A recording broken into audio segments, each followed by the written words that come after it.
ക്ഷേത്രകലകൾ നിലനിന്നുകൊണ്ടിരിക്കുമ്പോൾ ക്ഷേത്രകലകൾക്ക് ഏറ്റവും കൂടുതൽ ഓഡിയൻസുകൾ ഇപ്പോൾ വർദ്ധിച്ചുകൊണ്ടിരിക്കുന്നു.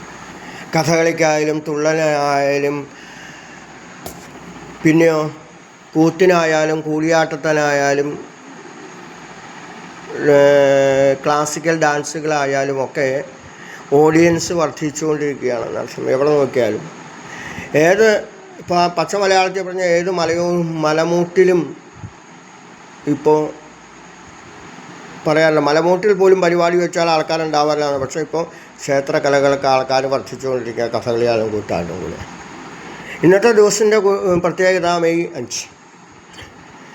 എങ്ങനെയാണോ ക്ലിഷ്ടമായ രീതിയിൽ സാധാരണക്കാരിലേക്ക് ആശയങ്ങളെ എത്തിക്കാൻ പറ്റാത്ത ഒരു കാലഘട്ടത്തിൽ കുഞ്ചൻ നമ്പ്യാർ എഴുതിയതായ തുള്ളൽ കഥകൾ, ആ തുള്ളൽ കഥകളെ നിരവധി പേര്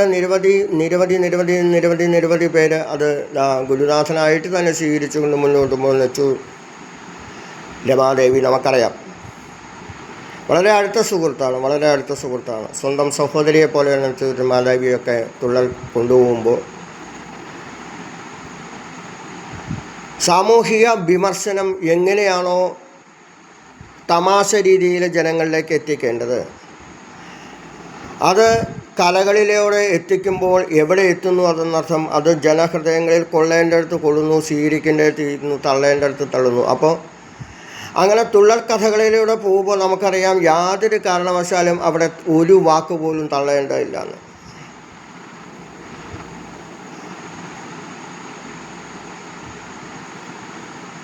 നമ്പി ആരെന്ന് ചൊല്ലിനാൽ തമ്പി കേട്ടത് കോപിച്ചു തമ്പുരാനെ പൊറുക്കണേ.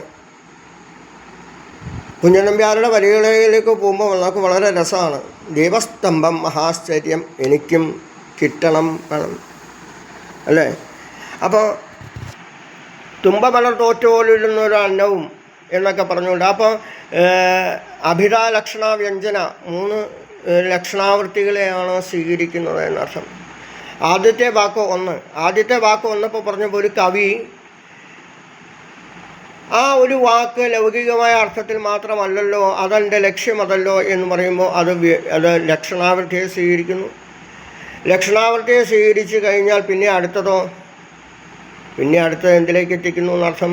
അത് വ്യഞ്ജന അഭിലാഷണ വ്യഞ്ജന യഥാർത്ഥ കവി ഉദ്ദേശിച്ചതായ ലക്ഷ്യത്തിലേക്ക് എത്തിക്കുന്നു എന്നർത്ഥം. അപ്പോൾ രസകരമായ രീതിയിൽ സാധാരണക്കാരിലേക്ക് സംസ്കൃത പദങ്ങളും സംസ്കൃത ശ്ലോകങ്ങളും എത്തിക്കാൻ പറ്റാത്തപ്പോൾ അവിടെ എന്ത് സംഭവിച്ചു? അവിടെ കുഞ്ചൻ നമ്പ്യാർ തുള്ളൽ കഥകളായിട്ട്. അപ്പോൾ രാജാവിനെ ആയാലും സുഞ്ചി മാങ്കുളത്തിനെ ആയാലും ആരെ ആയാലും ഏത് ഓഡിയൻസിനെ ആയാലും ആരെ വേണമെങ്കിലും നർമ്മ രീതിയിൽ അവിടെ അവതരിപ്പിക്കുമ്പോൾ, അവിടെ കളിയാക്കുമ്പോൾ എന്തവിടെ സംഭവിക്കുന്നു? അഹമെന്നൊരു ഭാവം തീർത്ത് അകലാനി മന്ത്രം അകതാരിൽ സമഭാവം നിറയാനി മന്ത്രം. എങ്ങനെയാണോ നാരായണ മന്ത്രം ജപിക്കുന്നത്, അല്ലെങ്കിൽ നമഃശിവായ മന്ത്രം ജപിക്കുന്നത്, അല്ലെങ്കിൽ നമഃശിവായ നാമം ജപിക്കുന്നത്, അമ്യ നാരായണം ജപിക്കുന്ന പോലെ തന്നെ അവിടെ എന്ത് ഫലം കിട്ടുന്നു? ഈ തുള്ളൽക്കാരൻ്റെ ദർശനത്തിലൂടെ, അദ്ദേഹം പറയുന്ന വാക്കുകളിലൂടെ നമ്മളിൻ്റെ ഉള്ളിലുണ്ടാകുന്ന അഹങ്കാര കണികകൾ മാറും.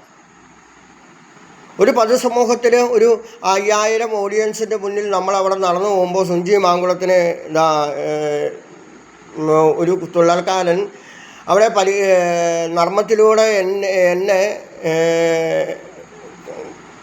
പറയുമ്പോൾ എൻ്റേതായ എന്തുണ്ടെന്നു അവിടെ എന്തെങ്കിലും അഹങ്കാരമില്ലാട്ടോ, ചുമ്മാറുള്ളതാണ് അഹമെന്നൊരു ഭാവം. അപ്പോൾ ആ വിനയം തന്നെയേ ഉള്ളൂ. എല്ലാവരെയും നമസ്കരിക്കുന്നതാണ് ഞാൻ. ഭാഗവതം പറയുന്ന പോലെ അശ്വചണ്ഡാള ഗുഹകരം. അവിടെ പുരുഷനെന്നോ സ്ത്രീയെന്നോ മരമെന്നോ മലയെന്നോ ഒന്നും വ്യത്യാസമില്ല. മണ്ണിലും മിണ്ടിലും തൂളിലും തുരുമ്പിലും ദൈവം ഇരിക്കുന്നു. അവൻ കരുണാമയനായി കാവൽ വിളക്കായി കരളിൽ ഉദിക്കുന്നതായ ഒറ്റ ചൈതന്യത്തെ നമസ്കരിക്കുമ്പോൾ. അതാണ് തുള്ളൽ കഥകളുടെ പ്രത്യേകത. തുള്ളലുണ്ട്, ശീതങ്ങൾ തുള്ളലുണ്ട്, പറയൻ തുള്ളലുണ്ട്. അപ്പോൾ സാത്വികമായ വേഷങ്ങളാണ് പൊതുവെ തുള്ളൽ കഥകൾക്ക് ഉപയോഗിക്കുക എന്നർത്ഥം. അപ്പോൾ കഥയില്ലാത്തൊരു ജീവിതത്തെ കഥയായിട്ട് കൊണ്ട് വർണ്ണിക്കുമ്പോൾ നമുക്കറിയാം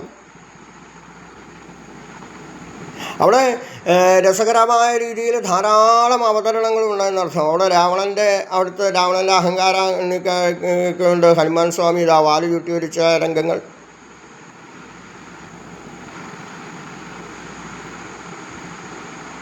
നമ്പ്യാർ ഉപയോഗിക്കുന്ന ഒരു നല്ല ശതമാനവും സംസ്കൃത പദങ്ങൾ തന്നെയാണ്.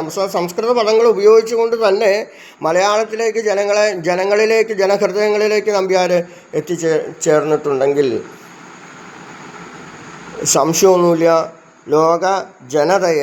ലോക ജനതയെ മലയാളികളെ അംഗീകരിക്കപ്പെടുന്നതായ കഥകളിലൂടെ പോകുമ്പോൾ, തുള്ളക്കഥകൾ പോകുമ്പോൾ മറക്കാൻ നമുക്കിപ്പോൾ ഏറ്റവും കൂടുതൽ സംസാരിക്കേണ്ടത് ഒന്നുള്ളൂ, നെച്ചൂർ രമാദേവിയെ പറ്റിയാണ്, സ്വന്തം സഹോദരി തന്നെയാണ്.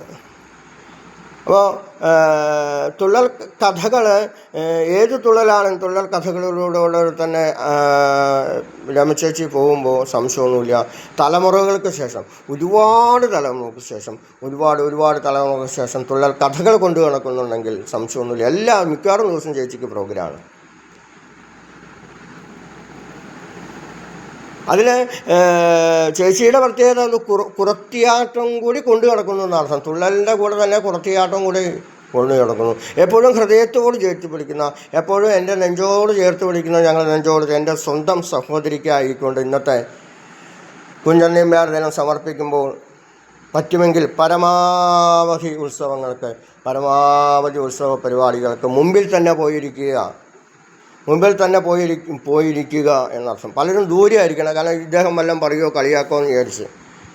അത് കളിയാക്കുന്നതല്ല, നർമ്മത്തിലൂടെ ഒരാശയത്തെ അവതരിപ്പിക്കപ്പെടുമ്പോൾ പിന്നീട് പുണ്യത്തുണ്ടായിരുന്നതായ പി നായർ, മൺമറഞ്ഞുപോയ പി ആശാൻ, എത്രയോ വർഷം പുണ്യത്തിൻ്റെ കാലഘട്ടങ്ങളിൽ ഒരു കാലഘട്ടങ്ങളിൽ പി ആശാൻ കൊണ്ടുവരുന്നു. അദ്ദേഹം തന്നെയാണ് എന്തെഴുതുന്നത്, തന്നെയാണ് ചുറ്റുകുത്തുന്നത്, തന്നെയാണ് കിരീടത്തിൻ്റെ ഓരോ സാധനങ്ങൾ വെക്കുന്നത്, തന്നെയാണ് കയ്യിലുള്ളതായത് കണ്ണിലൊക്കെ ചെവിയിലെ എല്ലാം അദ്ദേഹം തന്നെ നിർമ്മിക്കുന്നത്. ഒരു നല്ല പെയിൻറ്ററും കൂടിയായിരുന്നു അദ്ദേഹം.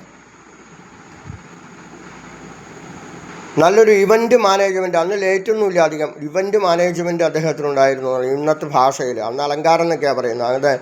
അങ്ങനെയുള്ളതായ ഒരു ചിത്രം നമുക്കറിയാം. ഇപ്പോഴും അദ്ദേഹത്തിൻ്റെ വീട്ടിൽ ഇപ്പോഴും അദ്ദേഹത്തിൻ്റെ ചിത്രങ്ങൾ, അദ്ദേഹം വരച്ചതായ കഥകളിയുടെ ചിത്രങ്ങൾ, അതുപോലെ തന്നെ തുള്ളലിൻ്റെ ചിത്രങ്ങൾ മുതലായ ഇദ്ദേഹം ഇപ്പോഴും ഇവിടെ അടുത്തുള്ള അദ്ദേഹത്തിൻ്റെ തറവാട്ടിൽ ചെന്നാൽ അദ്ദേഹത്തിൻ്റെ മകൻ വേണുവും സുമയും ഒക്കെ സൂക്ഷിച്ചിട്ടുണ്ട് എന്നർത്ഥം. അപ്പോൾ കാലാകാലങ്ങളിൽ മൺമറഞ്ഞു പോയതായ കലാകാരന്മാരെയും ഇപ്പോൾ ജീവിക്കുന്നവരെയും നമുക്ക് ഓർക്കണമെങ്കിൽ ഇങ്ങനെയുള്ള ദിനം വേണം.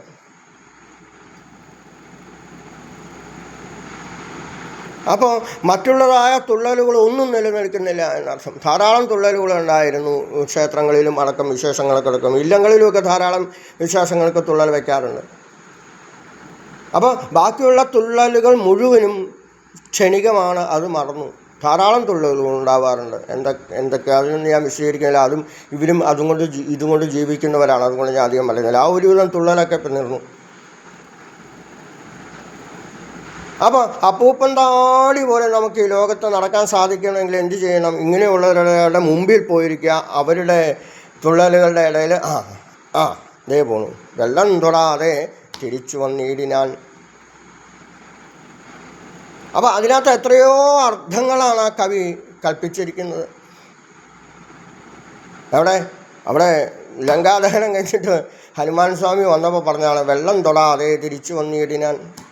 അവിടെ ഒരാൾ അതിലെ പോകണ്ടായിരുന്നു, അദ്ദേഹം കാലും പോകാൻ കഴിയില്ല, അത്രയേ ഉള്ളൂ. ക്ഷേത്രമിറ്റത്തോടുകൂടി അത്യാവശ്യ കർമ്മങ്ങൾക്ക് പോയപ്പോൾ കാലും പോകാൻ കഴിയില്ല. അപ്പോൾ വെള്ളം തൊടാതെ തിരിച്ചു വന്നിടിനാൻ എന്ന് പറഞ്ഞപ്പോൾ അവിടെ കൊണ്ടത് ആർക്കാണ്? കൊണ്ടത് ആ നടന്നുപോയ ആൾക്കും. ഭക്തി പ്രധാനമായിട്ട് ഹനുമാൻ സ്വാമിയുടെ മഹത്വവും അവിടെ നമ്പ്യാർ വർണ്ണിച്ചിട്ടുണ്ടെങ്കിൽ സംശയമൊന്നുമില്ല. കുഞ്ചൻ നമ്പ്യാരടക്കം ഇപ്പോൾ വളരെ അടുത്ത സുഹൃത്തായ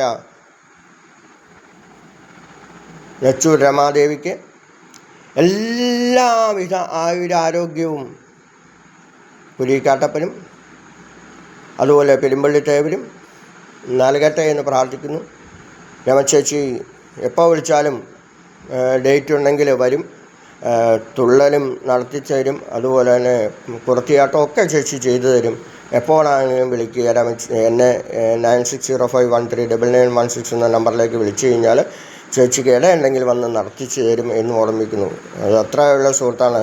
സുഞ്ചിമാങ്കുളം പറഞ്ഞു കഴിഞ്ഞാൽ പിന്നെ ചേച്ചിക്ക് അപ്പീലില്ല. ഡേറ്റ് ഉണ്ടെങ്കിൽ ചേച്ചി നേരത്തെ അറിയിക്കണം. ചേച്ചി വന്ന് ഇതെല്ലാം നിങ്ങൾക്ക് ഇഷ്ടമുള്ളത് സ്വീകരിക്കാം. പുറത്തിയാട്ടോ തുള്ളലോ എന്താണെന്ന് വെച്ചാൽ ചേച്ചിയെ ഏൽപ്പിക്കാവുന്നതാണെന്ന് ഓർമ്മിപ്പിക്കുന്നു.